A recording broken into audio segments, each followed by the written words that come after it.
Hey Lauren, how's it going? Very well. How are you? Good, thanks. So let's get right into real estate. Why don't we? So, with being a CEO of Zoocasa, agents all over Ontario, obviously the market is on fire. Have you personally ever seen it this crazy before? Is crazy the right word?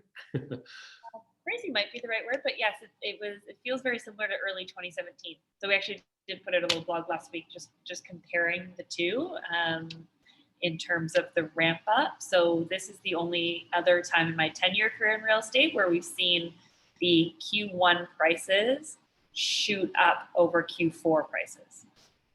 So What do you'll you, I guess, talking with agents in Toronto and all over Ontario, being in the Hamilton Burlington area, we're seeing a lot of people come out this way just wanting more room in a house, a yard.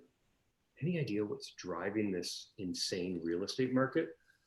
Yeah, so it's a number of factors. So one, we know that COVID has pushed, and the pandemic and the ability to work from home has done two things. So one, it's pushed people to want more space, both inside where they're spending a lot of time, and outside where we're stuck spending a lot of time in our own homes.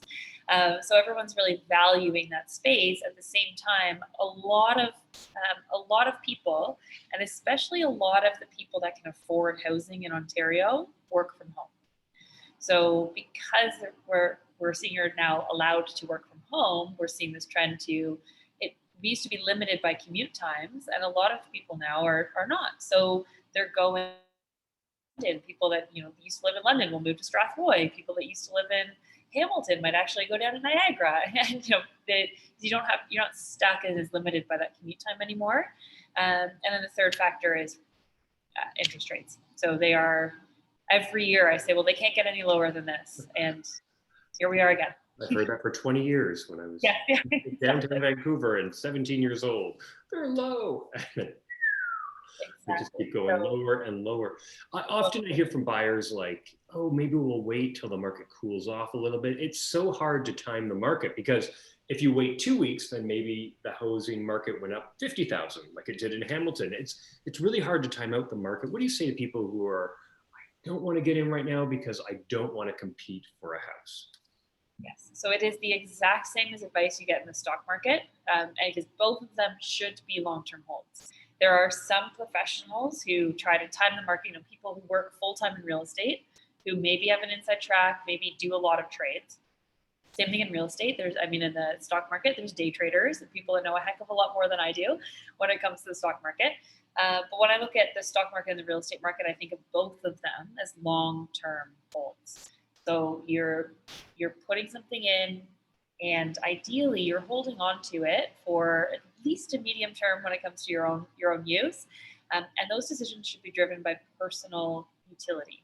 So if as soon as you try to time the market, we actually get into some of the risks that we saw in 2017, where there was a lot of spec investors saying, well, it can only ever go up. And the reality is markets go up and they go down. Although in, again, my 10 years in real estate, I haven't seen it go down. But when I was in kindergarten in 1989, it did go down. So it happens. So the really important thing is buy a home when you're ready to carry that home's expenses and you're looking forward to living in that home. My rule of thumb is generally at least 5 years, because if there is any wobbling in the market, most of the time it'll correct in that time, and uh, and so you're not trying to turn something quickly. Obviously, we're in the height of the spring market right now, maybe even at the beginning, although it's been a very active market for the past few months. Yeah. Usually, the summertime is a good time to buy because there's a little bit more inventory, or I should say, less competition. That's what I've noticed. Any predictions? Do you have your crystal ball out for this summer? Any idea what might happen this summer? Yes. So you're absolutely right. For the very price conscious buyers, the summer tends to offer up some opportunities, and partially though, it's a bit of a facade, and the reason being, we know the best houses in the best school neighborhoods and they sell in the spring. So often it looks like prices have come down in the summer, but very often it's actually just the quality of the product in the summer is lower. So that amazing 3 or 4 bedroom detached in the best school neighborhood is listed in May. It is every year. It's listed in May. You get a handful of them that'll be listed in September, but for the most part, the spring market is the best quality of detached homes. And that's why the prices look the highest in the spring, and they often look like they come down in the summer, because the product mix just isn't comparable. Now, what does happen in the summer sometimes is you do have people that like, you have less buyers. So every single year, January 1st, all of the spring buyers are ready to go. Anybody that's buying a home, a condo, a townhouse, or a house before July of any given year, they know they're buying it in January and they're looking. Like they're already looking, they're updating, they're searching, they're going out, they're doing showings. So they're all there on April 1st to compete in the spring market. But by July, a lot of them have bought. So there are less buyers looking at any given home, usually in July. So you've got a kind of what can be a perfect storm for a buyer where there's going to be potentially less quality inventory, but you've also got less buyers. So you might actually be able to scoop something when there's just no one else is looking. Everyone wants the cottage. There's you might be able to scoop into a deal. The other thing that happens in the summer is sellers who were potentially overpriced in the spring. It's hard to overprice in this market, but there are still some listings going up too high. And so those ones that'll sit on the market for a month or two, they finally start doing their price drops in the summer. And that's so you can get into a home that might have been great quality, but just overpriced. So there are some steals in the summer, but on the whole, the best qualities in the spring.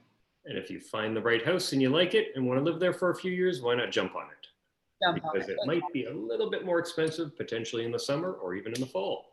Exactly. So, I mean, last year, because of the way the market went, prices went up through the summer, and quality actually went up through the summer. So every year is a little bit different, last year especially. But generally, my advice to somebody who's going to live in the home, investors are, it's a whole different conversation. Mm-hmm. But if you're buying a home for yourself to live in, buy the best one that you can comfortably afford. So at the right time for you to be able to hold it for 5 years. Good advice. That's a good way to end it. Yeah. Okay. Excellent.